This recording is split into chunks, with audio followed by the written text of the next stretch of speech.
Adakah yang cukup mampu mewakilkan suara kami? Jelas tak ada yang tahu. Ada yang cukup peduli umat yang dikelabui, melupakan masa lalu. Namun kami belum tentu. Kita sering melihat pemandangan seperti ini. Ribuan orang turun ke jalan, menyuarakan aspirasi, dan menuntut keadilan. Namun di balik semua itu ada pesan penting yang sering terlupakan, bahwa hak dan kewajiban adalah dua sisi yang tidak bisa dipisahkan.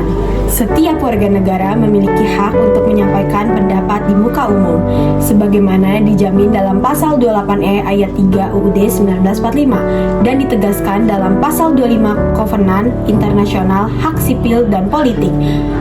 Hak untuk berbicara, berkumpul, dan menyuarakan aspirasi adalah bagian dari kebebasan demokrasi. Namun, terkadang hak itu justru dilanggar ketika aksi damai dibubarkan secara paksa, ketika rakyat tidak diberi kebebasan untuk menyuarakan aspirasi, disitulah terjadi pelanggaran hak asasi manusia. Namun, di sisi lain, kita juga memiliki kewajiban sebagai warga negara untuk menjaga ketertiban, menaati hukum, dan menghormati orang lain, sebagaimana tertuang dalam pasal 27 ayat 1 dan pasal 28J ayat 1 UUD 1945.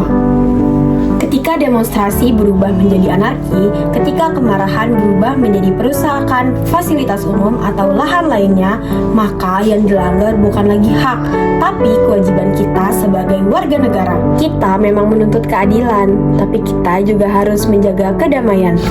Kita ingin didengar, tapi kita juga harus belajar mendengar. Karena ketika hak diabaikan, maka keadilan akan mati. Dan ketika kewajiban dilupakan, maka kekacauan akan lahir. Demonstrasi bukan tentang kemarahan, tapi tentang suara yang ingin didengar dan tanggung jawab yang harus dijaga. Mari kita suarakan hak dengan cara yang benar dan tunaikan kewajiban dengan penuh kesadaran, sebab keadilan sejati lahir dari keseimbangan antara hak dan kewajiban. Aku, kamu, dan kita semua punya peran untuk menjaganya. Suara kita berarti, tapi tanggung jawab kita lebih berarti lagi. Semoga bermanfaat. Thank you everyone.